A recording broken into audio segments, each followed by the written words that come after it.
Let us now work on last functionality of this project, that is, we are going to work on a timer. Inside this project, as soon as I click on start quiz, only then my timer has to be activated. When my application is getting mounted, I do not want to start my timer. Instead, whenever my quiz is active, only then I want to start my timer.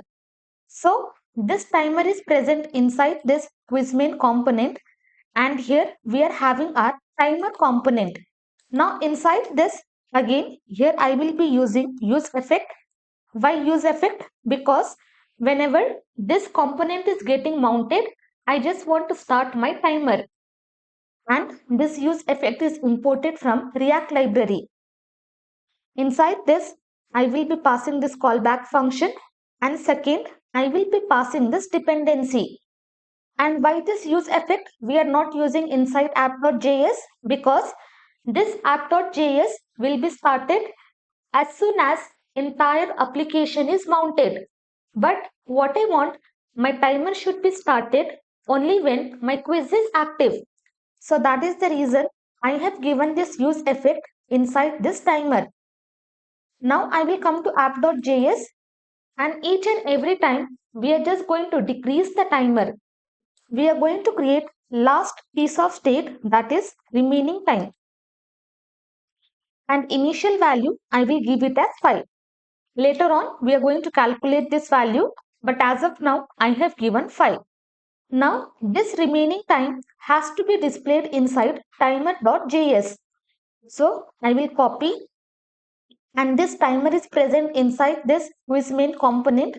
I will pass as a prop, and then inside this quiz main I will be accepting prop, and finally for this timer I will be passing this as a prop. I will come to timer.js, and here I will be accepting my prop, and in place of this I will simply render my remaining time. Now as soon as I click on start quiz, you can see 5 is displayed. Why? Because initially I have assigned value 5. Now what I want, each and every second my timer value has to be reduced. So now inside this timer I should be having access to dispatch function. So similarly, how we have passed the prop, here for this quiz main I will be passing dispatch is equal to, I'm just going to pass my dispatch function. I will copy this prop.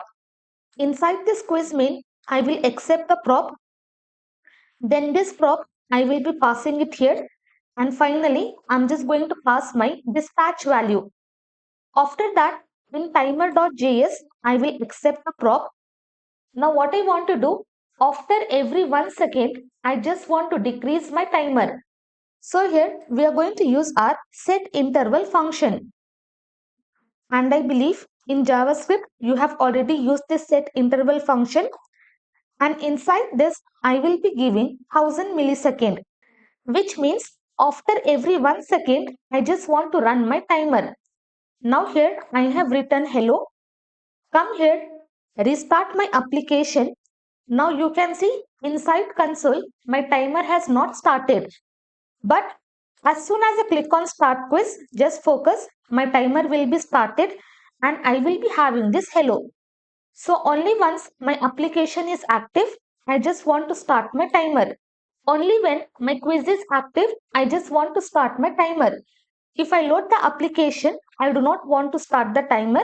So that is the reason this use effect I have not displayed inside app.js.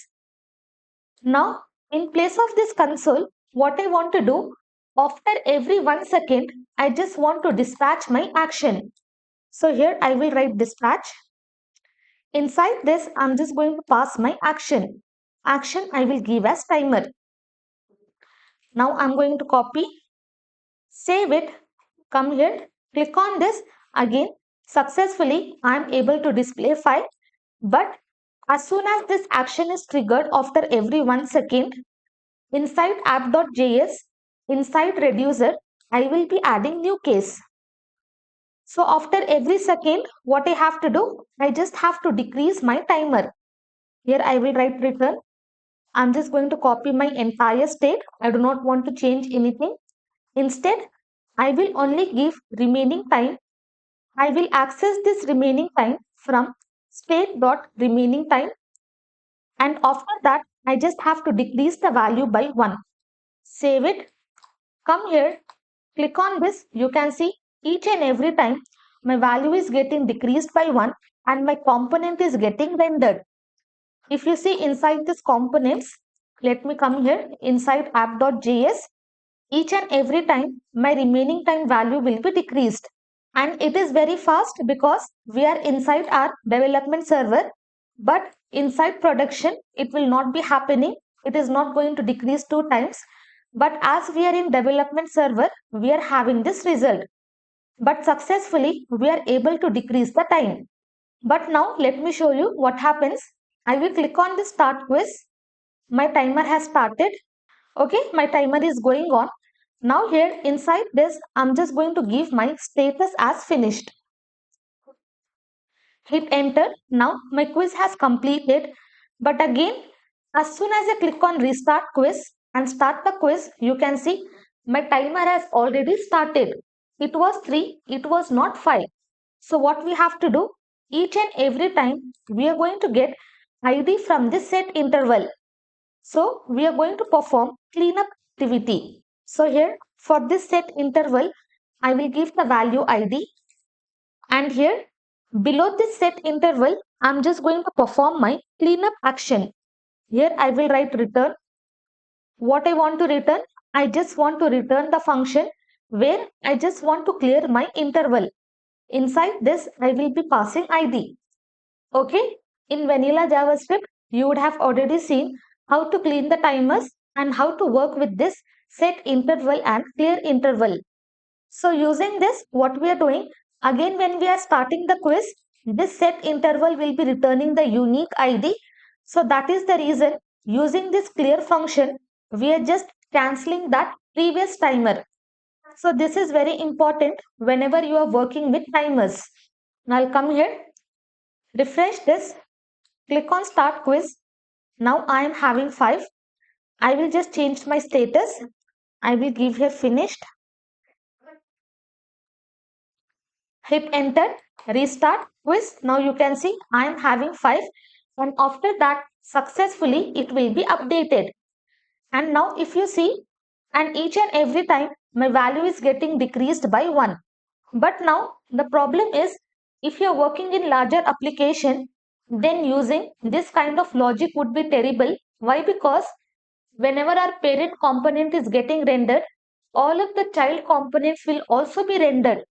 So due to which we will have performance issue. But as of now, we are not writing this logic inside the parent component. Instead, directly we are writing inside this timer.js. So that will not be an issue. But whenever you are writing this kind of logic in parent component, remember each and every second parent component will be re-rendered. Once a parent component is re-rendered, and inside that whatever child components we are having, entire components will be re-rendered. So you should be very careful whenever you are writing this kind of logic. Now here what happens, my dispatch is dependency. How it became dependency? Because after every 1 second we are just triggering this action. So now inside this dependency we just have to pass a dispatch. I'll come here, restart the quiz, click on start. Successfully I am able to get the result.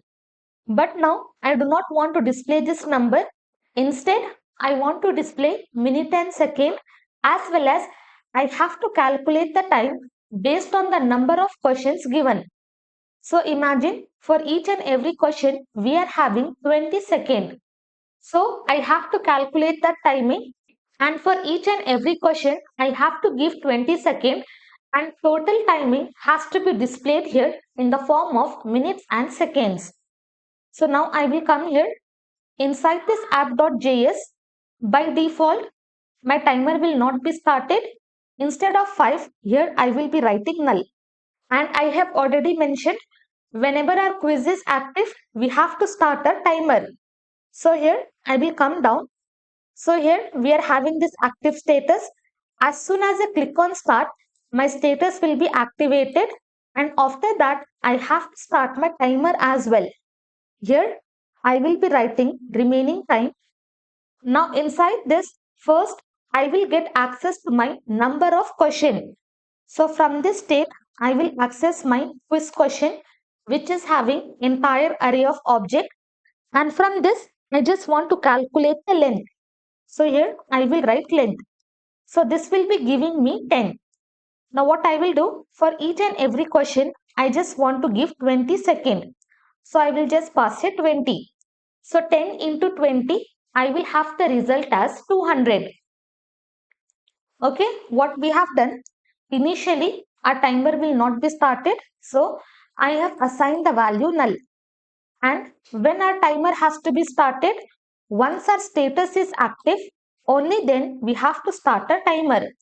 Once our status is changed to active, what we are doing, how many questions we are having inside the API, we are getting the length and we are just multiplying by 20. Why? Because for each and every question, I just want to give 20 seconds. Now, this 20 you cannot directly pass here. Instead, what you can do, you can create separate variable as a constant. I will write seconds per question is equal to 20. Now I will copy this variable. In place of this 20, I will be passing that variable. So later, when you see this, it should be like reading like a sentence. I am just copying my entire state. When my status is active, I am just updating my remaining time. And with what value I am calculating, whatever seconds I have assigned to per question, with that value, I am just calculating with my length. Okay, it should be readable enough to understand. Now I'll come here, click on the start quiz. Now you can see 200 was displayed.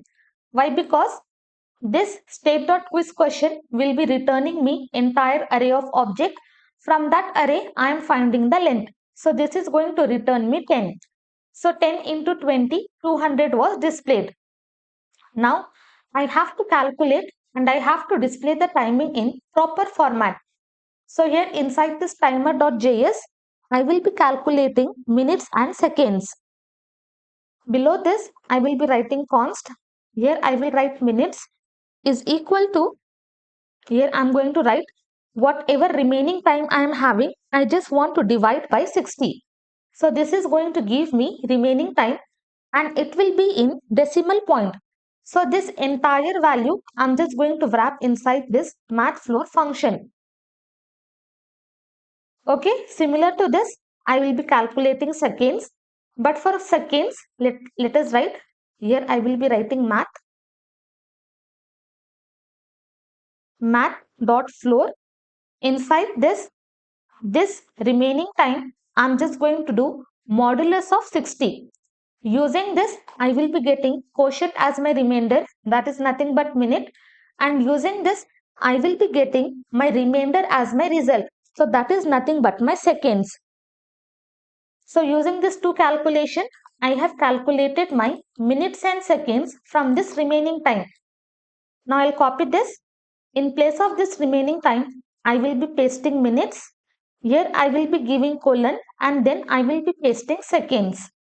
Save it. Come here. Now you can see successfully the timer has been displayed. Refresh this. Click on start. Now I am having 3 minutes 20 seconds. But if you notice here, if the number is less than 9, what I just want to display 0 before this number or else simply display the previous time. But now if you notice, if my number is less than 0, I just want to print 0 before this number. Here I will be passing the condition. For this minutes, I will write here, if my minutes is less than 10, what I will do? I will write here logical AND operator. If it is less than 10, I will be adding 0 and after that I will display this minutes. Now save it. Now you can see before 2 I am having 0. Let me just give one space. Now before 2 I am having 0. Similarly for this seconds I will be calculating. Here I will write if my second is less than 10, Then again, what I have to do, I just have to add 0. Save it. Come here, refresh this one. Click on this. Now I am having 0 before this 3, and once this second reaches 9, I will be having 0 before 9. Let us see. Now you can see successfully my time is formatted. Now instead of giving colon, here I will be giving hyphen. So now successfully we have completed our entire logic. Once my timer reaches 0, what I want to do, I just want to finish my quiz. So here in last question, we will have our finish button displayed. Once I click on finish button, my status will be set to finish. Same thing, I have to check now. Once my timer reaches 0, I just want to set my status to finish. So where we are going to set? Inside app.js, inside this timer case, we are going to set that status. So here, once my timer reaches 0, what I will do? I will just update my status to finish. So here I will write my status.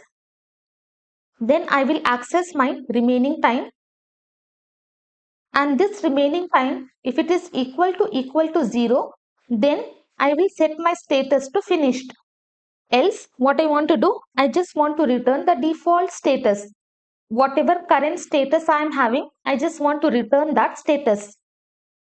So inside this timer, as soon as my timer reaches 0, here I am just checking if it is equal to 0, update this status to finish. If not, whatever status we are having, simply return that status. Now I'll come here, refresh this, click on this start. My timer is already started. I will come to components. Now inside this, you can see my timer is displayed. Now here, what I will do, I will just remove this. Instead, I will be giving 5. 5 seconds, 4, 3, 2, 1.